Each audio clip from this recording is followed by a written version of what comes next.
कुठलाही मनुष्य कुठे जन्माला येतो आणि त्याला कोण गुरु मिळतात, ह्या दोन गोष्टी खऱ्या नशिबाच्या साथीच आहे. तबला प्लेअरला जो त्याचं आयुष्य आहे म्हणजे ते करिअर आहे ते दुसऱ्यावरती अवलंबून आहे. तर तुम्ही हे उत्तम वाजवता किंवा वाजवू शकता हे पहिलं कोणाच्या लक्षात आलं? त्यांनी माझ्या वडिलांना सांगितलं की तुला चांगला तबला याला शिकवायचं असेल तर पंडित सुरेश तळवलकरांकडे. आपल्या स्वरांबद्दलची, आपल्या लयीची, तालाची, रागाची, आपल्या कामाची अशी कमिटमेंट आता मला थोडं कमी दिसतं. हे फॅक्ट सांगतो.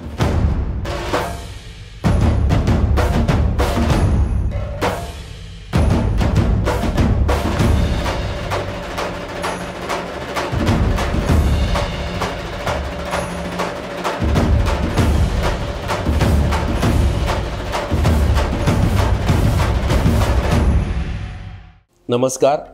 लोकमानसाचा महाउत्सव पुण्याचा गणेशोत्सव या संवाद मालिकेच्या दुसऱ्या पर्वात आजच्या भागात आपण भेटणार आहोत, संवाद साधणार आहोत प्रसिद्ध तबलावादक पद्मश्री पंडित विजय घाटे यांच्याशी. पंडितजी, विजयदादा, मनपूर्वक स्वागत. धन्यवाद. नमस्कार. श्रीमंत भाऊसाहेब रंगारी गणपती ट्रस्टचे उत्सव प्रमुख आणि विश्वस्त, आपले मित्र, तुमचे खूप मोठे चाहते युवा उद्योजक पुनीतजी बालन, त्यांनी हा उपक्रम हाती घेतलाय 2023 पासून. खूप अच्छा गणपतीशी संबंधित आणि वेगवेगळे कलावंत, वेगवेगळ्या घटकांची गप्पा मारणे, थोडक्यात जाणून घेणे. दादा, एक उत्सुकता आहे मला, ती अनेकांना पण असणार, की तुम्ही प्रॉडिजी म्हणून ओळखले जाता. हे 3ऱ्या वर्षापासून तबला वाजवायला सुरुवात केली. 12व्या वर्षी तुम्ही विशारद झाला होता. 15व्या वर्षी केंद्र शासनाची शिष्यवृत्ती मिळवलेली होती. तर तुम्ही हे उत्तम वाजवता किंवा वाजवू शकता हे पहिलं कोणाच्या लक्षात आलं? तुमच्या? माझ्या आईच्या. बर. म्हणजे तिनेच मला ते जे काही, तिला काम करताना मी जे रिॲक्ट होत होतो अगदी 2.5-3 वर्षाचं असताना, त्यावेळेलाच तिला लक्षात आलं. आणि मग तिने माझ्या वडिलांना खूप सांगण्याचा प्रयत्न केला की, तर त्यांनी फार लक्ष नाही दिलं की अरे एवढासा मुलगा आपल्या घरी काही फारसं काही नाही, सगळ्यांना म्हणजे संगीत प्रेमी सगळे, पण असं गाणारं वाजवणारं कोणी नव्हतं. तर त्याचे माझे एक मामा व्हायोलिन वादक होते, अरुण वकील म्हणून, पण अदरवाईज असं कलाकार ज्याला म्हणतात असं कोणी नव्हतं. तर माझ्या वडिलांनी फारसं लक्ष दिलं नाही. मग आईने ते त्यावेळेला माझ्या लहानपणी साबणाचं नाव होतं स्वे नावाचं साबण होतं. तर त्याचे डबे माझ्यासमोर ठेवले 2 आणि मी त्याच्यावर वाजवायला लागलो ठेका. तर ते मग आईने मग वडिलांना सांगितलं की हे बघा मी म्हणत होते तुम्हाला. मग त्यांनी मला छोटा तबला दिला. आणि मग हे तर सुरू झालं, आईने हे बघितलं. पण तबल्याचं मग शास्त्रशुद्ध शिक्षण पहिलं तुम्ही कोणाकडे घेतलं? नाही, ॲक्च्युली कसं झालं की मी आता ते लहानपणी तबला, एवढा लहान मुलगा तबला वाजवतो, तर त्याच्यामध्ये ते कौतुकाचा भाग, जरी त्यावेळेला फेसबुक आणि हे नव्हतं तरी माउथ पब्लिसिटी म्हणा किंवा लोकांच्या सांगण्यावरनं इकडे तिकडे त्या ठिकाणी पसरतं की अरे खूप लहानसा मुलगा आहे तो तबला वाजवतो, खूप लहानसा मुलगा आहे तबला वाजवतो. मग माझे कार्यक्रम व्हायला सुरू झाले गणेशोत्सवांमध्ये, तिथे महाराष्ट्र समाजामध्ये किंवा संगीत समाज म्हणून एक होतं, तिथे असे माझे कार्यक्रम. मग आई गायची, गाणं म्हणायची आणि माझे मामा व्हायोलिन वाजवायचे. सावन का महिना पवन करे सो, वा. त्याच्यानंतर तेरा निखरा निखरा चेहरा, ही गाणी अशी म्हणायची. मी त्याच्यावर साथ करायचो, तर लोकांना खूप मजा यायची त्याच्यात. आणि मग ते असे खूप कार्यक्रम व्हायला लागले. मग मोठे मोठे कलाकार जबलपूरला जेव्हा यायचे, पंडित विनायक बुवा पटवर्धन, आपले गोणीदास बुवा, त्याच्यानंतर सगळे खूप मोठे मोठे कलाकार, विलायत खान साहेब, रईस खान साहेब, सगळ्यांना मग ते आले की पंडित अजय पोहनकर आहेत ना, ते जबलपूरचे. तर त्यांचे आई आणि त्यांच्या लोकांचं खूप मोठं संगीतामध्ये चांगलं प्रस्थ.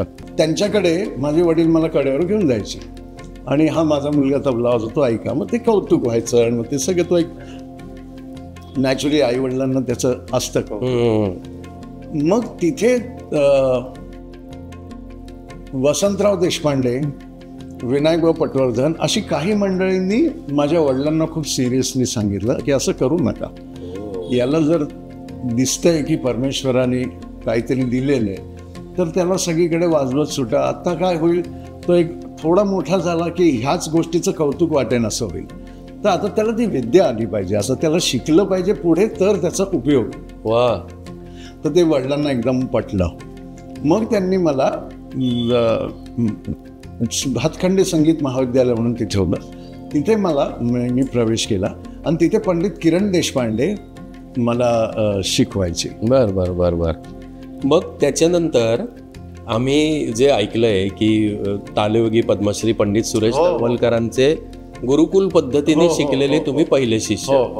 तर ही गाठभेट कशी झाली, म्हणजे त्यांच्यापर्यंत तुम्ही कसे पोचला? नाही, ते पण म्हणजे कसं, आधी मग मला जेव्हा स्कॉलरशिप मिळाली पहिल्यांदा, तर मी भोपाळला माझ्या मामाची बदली झाली होती, तर तिथे मामाकडे मी गेलो. तिथे पण भोपाळला पंडित किरण देशपांडे होते, तर त्यांच्याकडे मी शिकायला सुरुवात केली. तर तिथे भोपाळला खूप कलाकार यायचे. तर मला आठवतं आमचे गुरुजी पण एका कार्यक्रमाला पंडिता रोहिणी भाट्यांबरोबर आलेले होते आणि मी तिथे त्यांना पहिल्यांदा प्रथम ऐकलं, त्यांना नमस्कार केला आणि तेव्हा पण मला असं वाटलं होतं फार वेगळं काहीतरी ऐकायला मिळालं आज. पण मग इकडे आलो तर मीनवाईल माझ्यावरती लहानपणापासून उस्ताद झाकीर हुसेन साहेबांचं फारच पगडा. म्हणजे मी त्यांचं ऐकल्यानंतरच मी सिरियस झालो. नाही तर मी फार म्हणजे खेळामध्येच एक तबल्याचा विषय होता, पण त्यांचं मी ऐकलं आणि मी खूप म्हणजे माझ्यावरती तो पूर्ण इम्पॅक्टच झाला लाईफमध्येच. तर एनिवे, तर इथे मी आलो, मग ती स्कॉलरशिप मिळाली, मग मुंबईला आलो. तर इथे परत पंडित अजय पोहनकर, त्यांच्या आई डॉक्टर सुशीला पोहनकर, त्यांनी माझ्या वडिलांना सांगितलं की तुला याला चांगला तबला याला शिकवायचं असेल तर पंडित सुरेश तळवलकरांकडे घेऊन जा. मग अशा तऱ्हेने मग तिथे घेऊन गेले. मग आमच्या गुरुजींनी माझा जरा इंटरव्ह्यू सारखा घेतला. मग पुढे सगळा तो इतिहास. मग त्यांच्या घरी राहायला लागलो. तेव्हा काय वय होतं तुमचं? मी 16 वर्षाचा. हो. त्या काळातल्या काय काय आठवणी आहेत, म्हणजे गुरुजींनी तुम्हाला कसं घडवलं? नाही, त्या काळामध्ये कसं होतं की मी एक तर मुंबईसारख्या ठिकाणी, आणि मी फार शांत स्वभावाचा नसल्यामुळे म्हणजे तर त्याच्यामुळे माझं फार इकडे तिकडे लक्ष, आणि नॅचरलीच ते फार म्हणजे ते अगदी नैसर्गिक वाटतं मला ते आता, पण ते त्यावेळेला बरोबर नव्हत्या काही गोष्टी. तर एनिवे, तर मग गुरुजींनी आम्हाला ते खूप स्ट्रिक्ट झाले आणि मी आणि शंतनू पणशीकर आम्ही दोघं त्यांच्याकडे राहायचो. तर त्यांनी आम्हाला म्हणजे अशी शिक्षासारखीच दिली आणि सकाळी 3ला उठायचं आणि 3ला उठून मग गुरुजी 5 वाजता यायचे. मग दुपारी 12-12:30पर्यंत रियाज, मग जेवायचं खाली मेसमध्ये. मग थोडंसं गुरुजी आराम करायचे. मग परत 2:30-3 पासनं जे सुरू ते 6-7 वाजेपर्यंत नॉनस्टॉप. आणि मध्ये काही खाणं नाही, कुठे जायचं नाही, काही नाही. खादीचे कपडे घालायचे आणि 2 वेळचं जेवण फक्त. आणि मग ते झालं की तोपर्यंत खूप थकायला यायचं. आम्ही 8-8:30ला पूर्ण झोपून जायचो. तर अशा तऱ्हेने तो काळ माझे 2 वर्ष एक असे गेले. मग त्यात हे जेव्हा हा वेळ असा जातो तर तुम्ही आपोआपच सिरियस व्हायला लागतं. तुम्हाला त्याच्यातनं कळायला लागतं, तुम्ही त्याच्यामध्ये तुम्हाला रस्ते मिळायला लागतात, तुम्हाला असं थोडेसे रिझल्ट आपल्याकडनं यायला लागतात. मग ते रिझल्टचं कौतुक झालं की आपल्याला अजून हुरूप येतो असं. आणि इतके ज्ञानी आणि इतके मोठे गुरुजी मला लाभले, म्हणजे तो एक फारच मोठ्या नशिबाचा भाग असतो. मी नेहमी म्हणतो की माणसाला नशिबाची साथ हवी असते. तर माझ्या मते मला असं वाटतं की कुठलाही मनुष्य कुठे जन्माला येतो आणि त्याला कोण गुरु मिळतात, ह्या 2 गोष्टी खऱ्या नशिबाच्या साथीचं आहे. होय होय. ते एकदा ही जर साथ मिळाली तर मग बाकी कर्म आहे, तुमची जशी कर्म तशी तुम्हाला पुढे रस्ता मिळत जातो. तर अशा तऱ्हेच्या आठवणी आहे. मग हळूहळू मी गुरुजींबरोबर प्रवास करायला लागलो. मग कलाकारांच्या भेटीगाठी, मग खूप कलाकार यायचे, त्यांच्याबरोबरचं वादन ऐकायचं वगैरे, असं करत करत खूप. पण ही 12 वर्ष जसं जी गुरुकुल पद्धत आम्ही ऐकली आहे जसं भीमसेनजींबद्दल ऐकले, पंडितजींबद्दल, की ते पाणी भरायचं, कपडे धुवायचे, गुरुची सेवा करायची, याच्या व्यतिरिक्त एक बंधन मोठं असायचं, म्हणजे मी सांगितल्याशिवाय बाहेर गायचं नाही, वाजवायचं नाही. तर तसं तुम्हाला काही होतं का? नाही, बंधन नव्हतं. उलट गुरुजी आम्हाला कुठली कॉम्पिटिशन आहे त्यांना कळलं तर आम्हाला जायला लावायचे, तिथे वाजव. त्याच्यानंतर उस्ताद शाहीद परवेज वगैरे घरी यायचे रियाजाला, तर मला म्हणायचे की तू पण वाजव यांच्याबरोबर. त्याच्यानंतर पंडित रामनारायणजी बरोबर ह्यांनी खूप साथ करायचे आमचे गुरुजी. म्हणजे पूर्ण जगामध्ये त्यांची जोडी प्रसिद्ध होती त्यावेळेला. तर एकदा त्यांना पॅरिसला कार्यक्रम होता आणि त्यांना गुरुजींना काहीतरी इम्पॉर्टंट काम निघालं, तर त्यांनी मला पाठवलं त्यांच्याऐवजी, जेव्हा मी फक्त 18 वर्षाचा होतो, पॅरिसला. तर उलट आमच्या गुरुजींनी खूप उत्तेजन दिलं आम्हाला वाजवण्यासाठी, इतर ऐकण्यासाठी. वा वा वा वा. हां, तर त्याच्यामुळे जरा म्हणजे त्यांचं अशी तालीम की जी चौफेर ज्याला म्हणतात, सगळ्या तऱ्हेचं कळलं पाहिजे.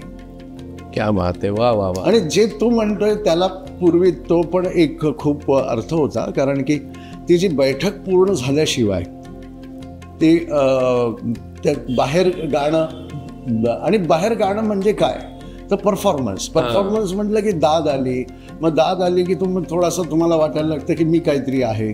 तर अशा तऱ्हेच्या गोष्टी लवकर न येऊ म्हणून ती गुरु आज्ञा. वा वा वा वा.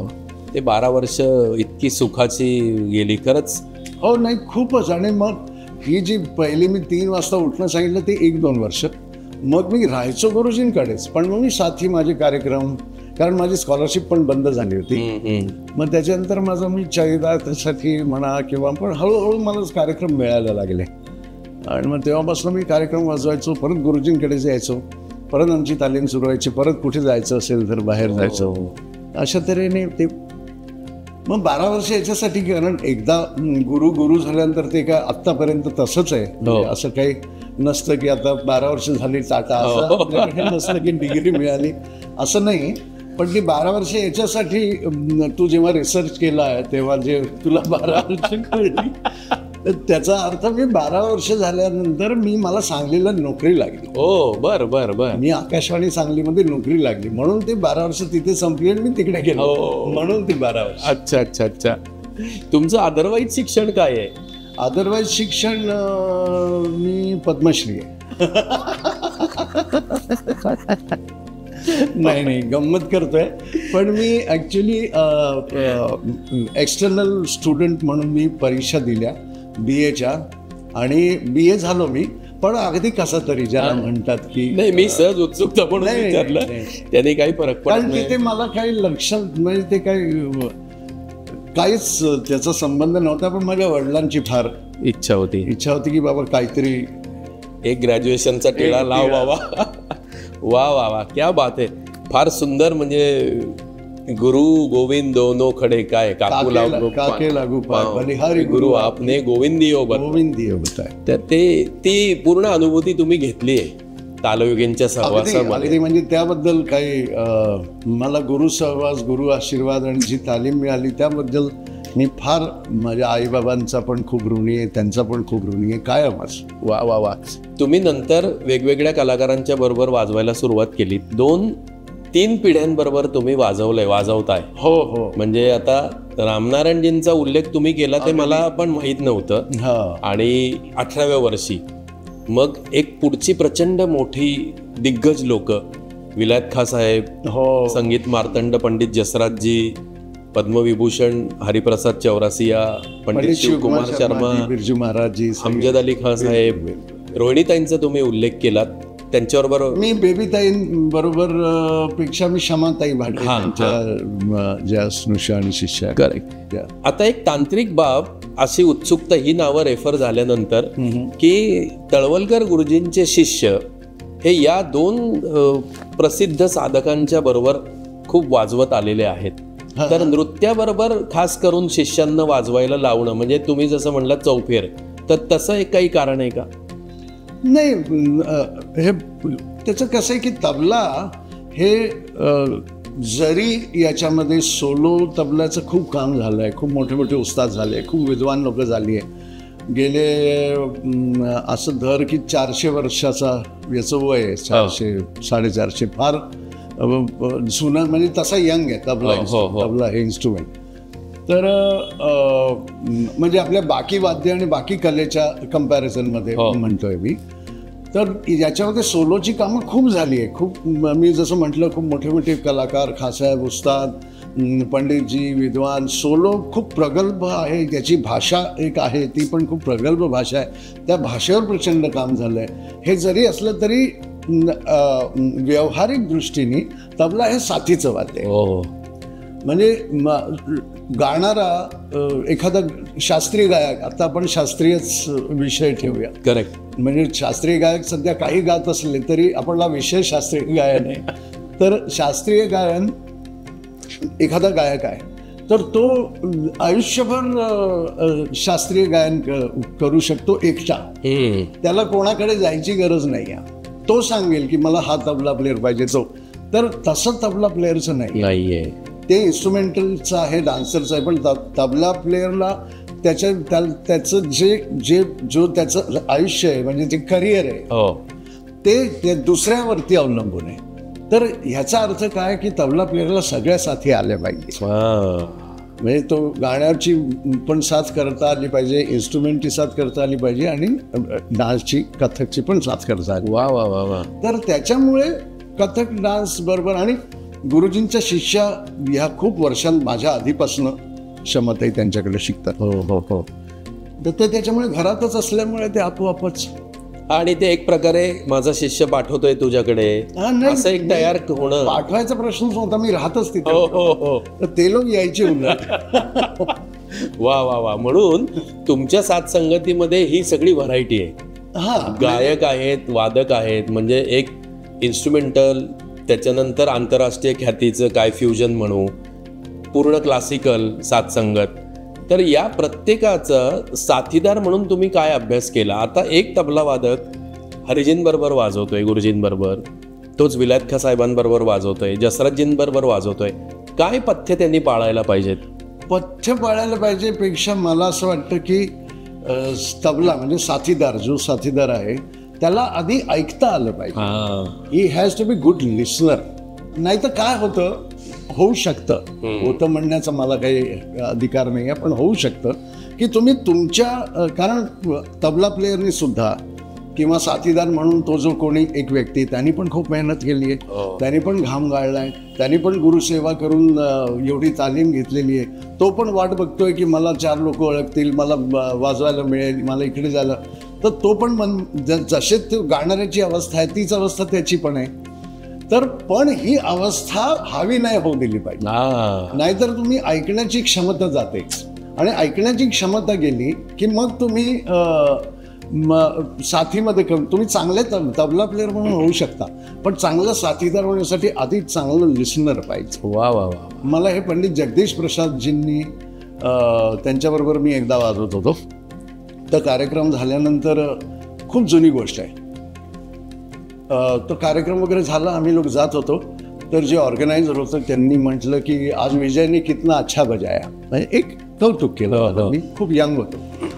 तर जगदीश प्रसादजींनी माझ्याकडे बघितलं आणि त्यांना म्हटले कि देखो इसने तिरकिट धिरकिट और कितना बजाया वो मुझे नहीं मालूम, लेकिन मुझे इतना मालूम है कि वो मेरा गाना सुन रहा. हाय हाय हाय. वा. तर हे खूप महत्वाचं आहे. कुठल्याही साथीदारांनी चांगला ऐकायला लागला की त्याला आपोआप साथ करायला येते. कारण त्याने शिकलेलं तर आहेच, त्याला माहिती तर आहेच की काय वाजवायचं. टेक्निक तर शिकलेलंच आहे, ते तर शिकावंच लागतं. या दिग्गजांबरोबर साथसंगत करण्याचे अनेक संदर्भ आहेत की जसं आम्ही ऐकलंय की हरिप्रसाद चौरसिया यांच्या बरोबर तुम्ही अचानकच वाजवलं पहिल्यांदा सवाई गंधर्वच्या व्यासपीठावर. हे खरं आहे का? नाही, मी त्यांच्याबरोबर ॲक्च्युली वाजवले होते आधी 2-3 प्रोग्राम, पण सवाईला जे वाजवलं ते मी एकदम अचानक झालं. कारण की त्यांच्याबरोबर जे कलाकार आले होते त्यांना काही इमर्जन्सी आली आणि त्यांना जावं लागलं होतं घरी. तर तो प्रोग्राम मी अचानक वाजवला, पण त्याच्यात काही फार आश्चर्य नाही आहे. कारण की हा एवढा कुठल्याही एक साधारण तबला प्लेअरची एवढी तयारी पाहिजेच. की मला अचानक कारण तबला प्लेअर ह्या सगळ्या गोष्टींशिवाय तो करेक्ट तबला प्लेअर साथीदार होऊच शकत नाही. तो जर म्हटला की मला हरिजी आधी सांगतील की मी काय वाजवणार आहे, मग ते बसवून घेऊ आम्ही, तर मग त्याला ते आणि आपल्या म्युझिकमध्ये कसं आहे ना की तिथल्या तिथे करण्याची जी एक काही गोष्टींची मजा आहे, उत्स्फूर्तता, तर त्याच्यामध्ये त्याच्यासाठी ऐन वेळेलाच करणं कधी पण तुम्ही जेव्हा खूप साथी करत जाता, म्हणजे मग मी हरिप्रसादजींच्या जवळजवळ असं धरा 500-600 कार्यक्रम वाजवले असतील, जास्तच पण कमी नाही, तर पण तुम्ही कम्फर्टेबल होऊ लागता हे ठीक आहे, पण तुम्ही तरीही बसवत नाही असं की आता आपण हे वाजवू, आता ते वाजवू, आता ते हे झालं की टाळ्या पडतील, मग असं नसतं ना. तर त्याच्यामुळे ती तयारी तर पहिला प्रोग्राम असू दे का 500 असू दे ती असायलाच पाहिजे. पण मग ही सगळी मंडळी काय वाजवणार आहेत ऍक्च्युली मैफलीमध्ये हे आधी ठरवतच नाही. मग ग्रीन रूम मध्ये रियाज नुसतं ग्रीन रूम मध्ये मग सांगतात की आज रूपक वाजवीन किंवा झपताल वाजवीन किंवा काय मत्तताल काय मात्र वाजवीन, बस एवढंच. आणि पण त्याच्यातच मजा आहे. हो. आणि त्यांना तो कॉन्फिडन्स आहे ना की ह्याला एवढं सांगणं इनफ आहे. मी फक्त माझंच म्हणत नाही, कुठलाही एक तयारीचा तबला, त्यांनाही तो कॉन्फिडन्स आहे. या मंडळींच्या प्रत्येकाच्या व्यक्तिमत्वाचं काय वैशिष्ट्य आहे, म्हणजे माणूस जसा असतो तशी त्याची कला प्रतिबिंबित होते, परावर्तित होते असं म्हणतात. तसं ही जी मोठी रांग आहे दिग्गज प्रतिभावंतांची, तर त्यांचं तुम्ही म्युझिकली आणि एक माणूस म्हणून काय काय वैशिष्ट्य सांगाल? आता समजा आपण बिस्मिल्ला खां साहेब एक नाव आहे, तुम्ही साथसंगत केलेलं इतकं मोठा, तिथून जर सुरुवात केली तर काय सांगाल? एक नाही, प्रत्येकाचा आहे बघा, मी जर स्वभाव विश्लेषण करायला बसलो तर मी त्याचा हकदार नाही, कारण ती खूप मोठी लोक, यांचा असा स्वभाव होता, यांचं असं चांगलं वागणं होतं, यांचं असं वागणं होतं, त्याचं तो मला हक्क नाही आहे. पण या लोकांमध्ये मी जे बघितलं, जे आता मला थोडं कमी दिसतं, ती कमिटमेंट आपल्या स्वरांबद्दलची, आपल्या लयीची, तालाची, रागाची, आपल्या कामाची, त्या व्यासपीठाची. आपण व्यासपीठ का म्हणतो? कारण व्यासांनी तिथे बसून महाभारत लिहिलेलं आहे म्हणून त्याला आपण व्यासपीठ म्हणतो. तर त्या व्यासपीठाची ही जी कमिटमेंट आहे ना, ती खरंच शिकण्यासारखी, आणि त्यांच्याबरोबर राहून त्याचा तुम्ही जितका असर करून घ्याल स्वतःवरती तो खूप गरजेचा आहे. वा वा वा वा वा वा. अशी कमिटमेंट, ही जी रांग तू म्हणतोयस, ती खरंच अशी कमिटमेंट नाही मला दिसत आता.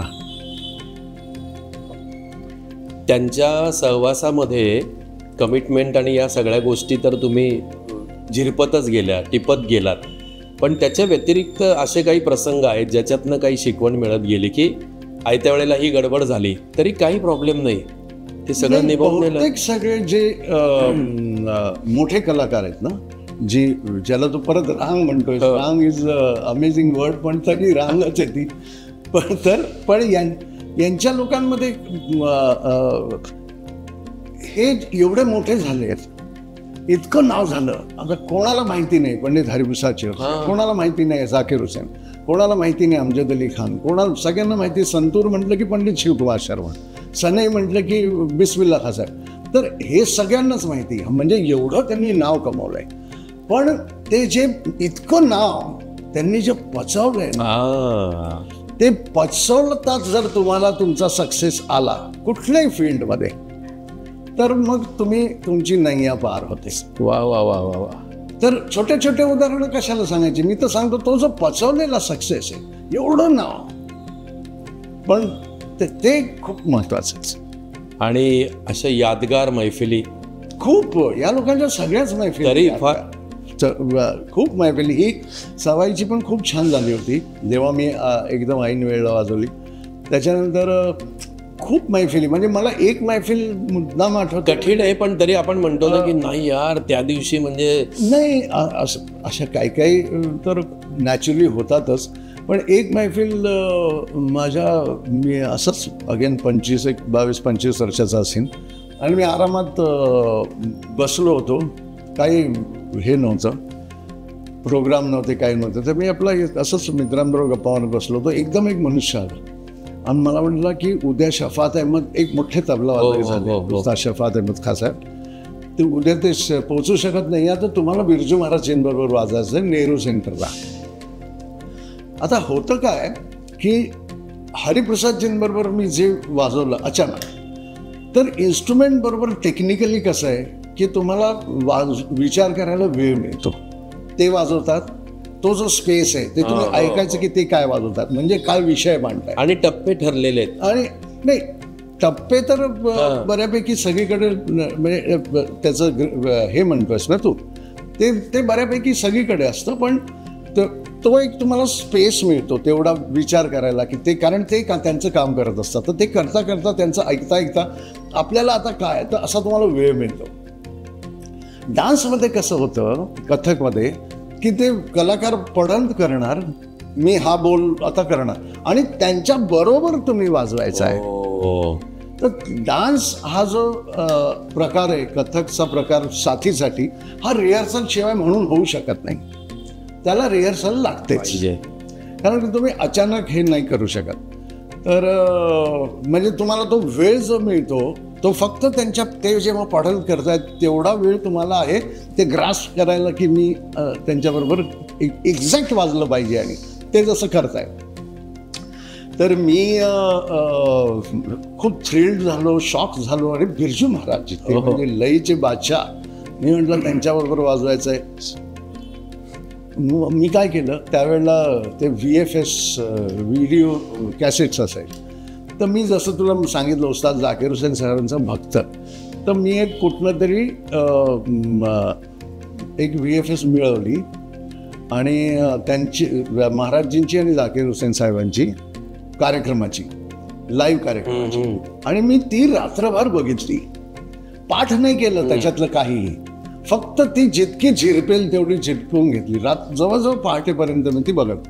त्याचा उपयोग मला खूप झाला आणि तो खूप सक्सेसफुल प्रोग्राम झाला.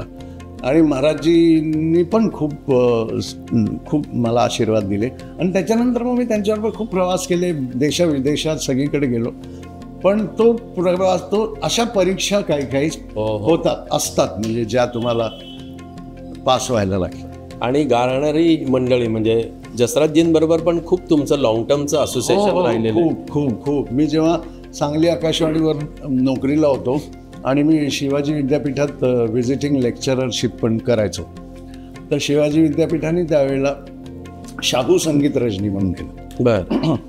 तर तिथे मी त्यांच्याबरोबर प्रथम वाजवलं.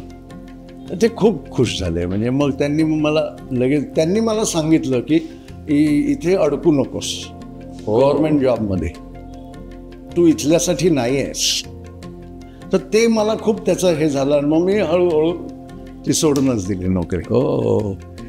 तुम्ही तबला वादक म्हणून काय आहे संघर्ष म्हणा किंवा आव्हान म्हणा हे सांगितलं बरोबर. आत्ताच्या कॉन्टेक्स्टमध्ये, या काळामध्ये एखाद्या तबला वादकाने पूर्णवेळ तबला वादक म्हणून जगण्यासाठी कितपत अनुकूल काळ आहे हा? आणि खूप चांगला काळ आहे. कारण की एक तर काय झालं आहे की एक्सपोजर खूप आहे आज, त्याच्यामुळे तुम्हाला यंग तबला प्ले पण खूप दिसतो. एक्सपोजर खूप आहे, म्हणजे तुमच्याकडे समोर अवेलेबल आहे ना.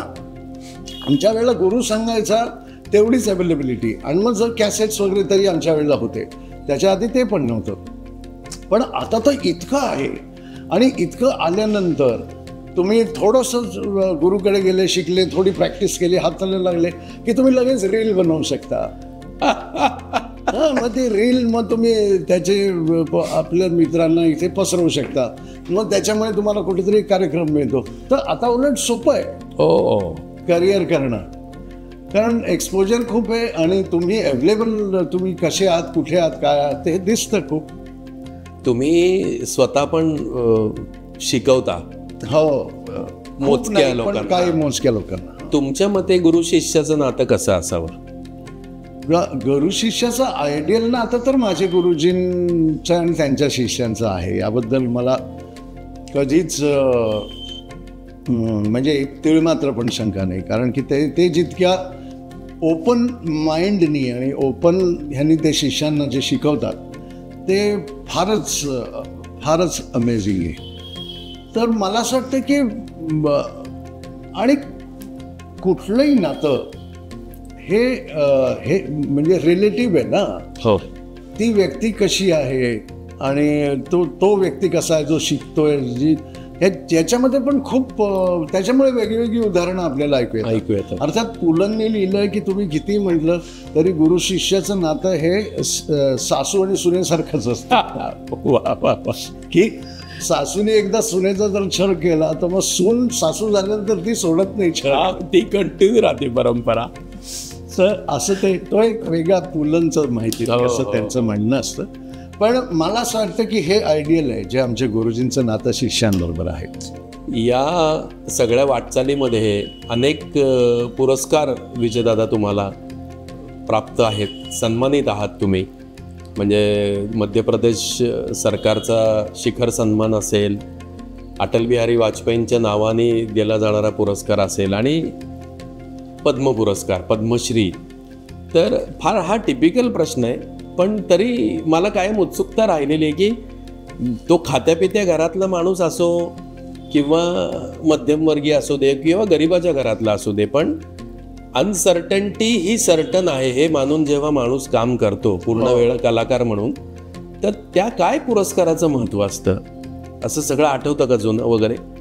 नाही, एखादा पुरस्कार घेताना ॲक्च्युली नाही. म्हणजे मला पर्सनल विचारशील तर आनंद का नाही होणार, समाधान का नाही मिळणार, त्याच्यानंतर आपल्या लोकांना आपल्या जवळच्या लोकांना जो आनंद होतो त्या आनंदाने आपल्याला आनंद कसा नाही मिळणार. म्हणजे हे तर खूप नॅचरल आणि ते असतंच. पण मी खरं सांगतो की मी विसरतो लवकर. म्हणजे माहिती नाही मला माझा तो प्रॉब्लेम असेल, पण मला असं काही आठवत नाही की हा पुरस्कार मिळाला तर आता हे, तो पुरस्कार मिळाला तर ते, किंवा आता आपल्याला हे कधी मिळेल असं मला खरंच कधी आठवत नाही. आणि म्हणजे असं कधी माझ्या विचारांमध्ये मला आठवत तरी नाही. आपोआप येत असतील तर माहिती नाही. या पुरस्कारांच्या व्यतिरिक्त तुमच्याकडनं अनेकदा खूप साहित्यिक गप्पा झालेल्या आहेत, दौऱ्यावर म्हणा किंवा कधी फोनवरनं बोलताना. तर एखादा कलावंत समृद्ध होण्यासाठी, म्हणजे म्युझिक फील्डमध्ये आहे, तो तबला प्लेअर आहे, तर त्यांनी काय काय करायला पाहिजे परिपूर्ण होण्याकरता? नाही, त्याला आवड पाहिजे ना. म्हणजे जसं मला मूवीज बघायची पण प्रचंड आवड आहे. मी जर म्हटलं की कलाकाराला दुसऱ्या कला आवडायला पाहिजे, मी जर म्हटलं की कलाकाराला वाचनाची आवड पाहिजे, पण ती पाहिजे ना. हो, जर ती असेल तर नुसतं वाचायला पाहिजे म्हणून कसं होणार. तर त्याच्यामुळे ती आवड मात्र पाहिजे तुम्हाला, दुसरं म्युझिक ऐकायची, दुसरे अनेक गोष्टी वाचन करायची, किंवा इतर एंटरटेनमेंटचे जे आहेत त्यांच्यामध्ये नाटक आहे किंवा चांगले चित्रपटसृष्टी, इतकं चांगली कामं झालेली आहेत. तर ही आवड पाहिजे. त्याच्यामध्ये थोडंसं तुम्हाला भर घालायला मिळते स्वतःच्या विचारांमध्ये, आपल्या कामात सुद्धा. वा वा वा वा. दुसरी गोष्ट एक जाणून घ्यायला आवडेल की तालचक्र महोत्सव जो सुरू केला, आता 12 वर्ष झाली. हो हो. तर तो महोत्सव सुरू करण्यामागे काय हेतू होता? नाही, मी अर्थात तुला तो हेतू माहिती आहे की ड्रम्स फेस्टिवल इथे हो इंडियामध्ये सगळ्या तऱ्हेचे फेस्टिवल होतात, पण ड्रम फेस्टिवल काय होत नाही. आणि तर माझ्या मनामध्ये असं आलं की जे तालवाद्य आहेत, अनेक तालवाद्य आहेत भारतात, फक्त तबला नाही, अनेक तालवाद्य आहेत साऊथमध्ये, इकडे ईस्टमध्ये. तर त्या तालवाद्यांना मेन शोकेस करून आणि एखादं फेस्टिवल आपण सुरू करावं. म्हणजे दुसरं म्युझिकशिवाय तर कुठलंच तालाला स्वराशिवाय अर्थ नाही आणि स्वराला लयशिवाय अर्थ नाही आहे. त्याच्यामुळे ते दोन्ही तर पूरक आहे. बाकी म्युझिक असणार, पण तालाला आपण थोडंसं सेंटर ठिकाणी आणून तालवाद्यांना, आणि असा एक महोत्सव करावा मला अशी खूप इच्छा होती. म्हणून मी डमरू म्हणून पहिल्यांदा तो केला आणि मग त्याचं तालचक्र झालं. मग करता करता काही वर्षांनी पुनीत बालन सर भेटले. मग ते आपल्याला तालचक्रसाठी खूपच ते सपोर्ट करतात, म्हणजे त्याबद्दल कायम त्यांना थँक्यू आहेच. तुम्ही देव मानता का? खूप. म्हणजे देव म्हणजे मानतो म्हणजे कसं की मी त्या पॉवरला मानतो. हो, ती शक्ती ती डेफिनेटली आहे. म्हणजे देव मानता का मी लगेच खूप म्हटलं, त्याचं कारण मी सांगतो की आता आमचा तबला वाजवतोय मी, समजा एक 900-1000 लोक बसले, मी तबला वादन चाललेलं आहे आणि त्यांना दिसत काहीच नाही आहे, दिसत काहीच नाही आहे. आणि ती भाषा आहे ती पण तिथल्या 1000 लोकांपैकी ते 5-6 लोकांनाच कळते. त्यांना फक्त तो साऊंड आहे, वेगळे वेगळे डायनामिक्स आहे, वेगळे वेगळे त्यांना त्याचा ते आनंद घेत आहेत आणि तो पोचतोय. मग 1.5 तास जरी तुमचं तबलावादन चाललेलं आहे, त्याचा काहीच दृश्य रूपात एक मनुष्य फक्त असं करतोय, लांबनं दिसतंय की असं एक मनुष्य खाली बसून करतोय, असं दृश्य रूपात जर बघितलं तर. पण मग ते पोचवणारा कोण आहे? असं कसं होऊ शकतं की शेवटल्या माणसापर्यंत पोचतोय आणि त्याला अत्यंत आनंद मिळतोय, त्याला त्याच्यातलं काही समजत नाही. गाण्यामध्ये तर शब्द असतात, तुम्ही बाकीच्यामध्ये काहीतरी तुम्हाला असतं, पण इथे तालवाद्यांमध्ये एक सुरी वाद्य आहे, एक स्वर वाजत असतो सतत. पण तो कसं असेल असं? बरं, आता हे तर झालं की इथे ती ताकद आहे, कोणीतरी ईश्वर आहे. माझं वेगळं होतं आणि उस्ताद झाकीर हुसेन साहेबांचं वेगळं होतं. असं कसं? त्यांचा जास्त पोचतो, नाही हे फॅक्ट सांगतोय मी. कसं होतंय म्हणजे ती एक पॉवर आहे कुठली तरी, आणि कोणाचं तरी अजिबात पोचत नाही, अशी पण उदाहरण. हो, बिचारे खूप मेहनत करतात. करेक्ट. तर म्हणजे ही पॉवर म्हणजे देव आहे ना, त्याला पण ईश्वर, देव, गॉड काय नाव द्याल ते, पण ती पॉवर डेफिनेटली आहे. वा वा वा वा. आत्ता तुम्ही उस्तादजींचा उल्लेख केला, झाकीर हुसेन साहेबांचा. त्यांचं आणि तुमचं एक विलक्षण नातं आहे, प्रेम आहे त्यांचं तुमचं. आपोआप ते होत गेलं. म्हणजे मी आधी खूप त्यांच्या कार्यक्रमाला जायचो, त्यांना काही माहिती नव्हतं मी, पण मग ते प्रत्येक ठिकाणी ते मला बघायचे. मग हळूहळू त्यांनी हात करणं सुरू केलं. मग असं करत करत मग त्यांना मग कळलं त्यांना की मी इथे शिकतो. मग असं करत करत खूप वर्षाचं तर असं ते डेव्हलप होत गेलं. आणि माझ्यासाठी तर ते देवच आहे, म्हणजे तबल्यातला तो देवच आहे, काय प्रश्न. माझे गुरुजी. वा वा वा वा, क्या बात आहे. गणपती उत्सवाच्या व्यासपीठावरनं लहानपणी सुरू झालेला तुमचा प्रवास. हो. आता मी सांगू, बाल तरुण समाज नावाचा एक समाज होता तिथे गणेशोत्सवामध्ये माझा पहिला कार्यक्रम झाला. क्या बात आहे. काय योग असतात आयुष्यामध्ये. म्हणजे जबलपूरच्या सार्वजनिक गणेशोत्सवाच्या व्यासपीठावर वाजवलेले छोटे तुम्ही, हो, आता एका परिपक्व स्टेजमधला तबलजी, ज्या माणसांनी गणेशोत्सव सुरू केलाय त्याच्या व्यासपीठावरती प्रेक्षकांशी बोलताय. नाही, अमेझिंग. आता मला सांग, आहे की नाही बाप्पा? आहे ना, माझं तर आहे, 100% आहे. आणि बाप्पांची मी म्हणजे गंमत नाही, मी एक आठवण सांगतो की मी लहानपणी, तुला मी जसं म्हटलं की मी फार शांत स्वभावाचं नसल्यामुळे माझं अभ्यासाकडे फार अजिबात लक्ष नव्हतं. तर मी लहानपणी मला आई म्हणायची, बाप्पा दिसले कुठेही की ती म्हणायची की बाप्पांना नमस्कार कर आणि सांग की मला चांगली बुद्धी दे. बाप्पाला नमस्कार कर की बाप्पा मला चांगली बुद्धी दे. तर मला वाटायचं गणितात पास व्हायला. म्हणजे तेव्हापासून मला की अभ्यासात हा पास होऊ दे म्हणून आई बाप्पाला म्हणायचं मला बुद्धी दे.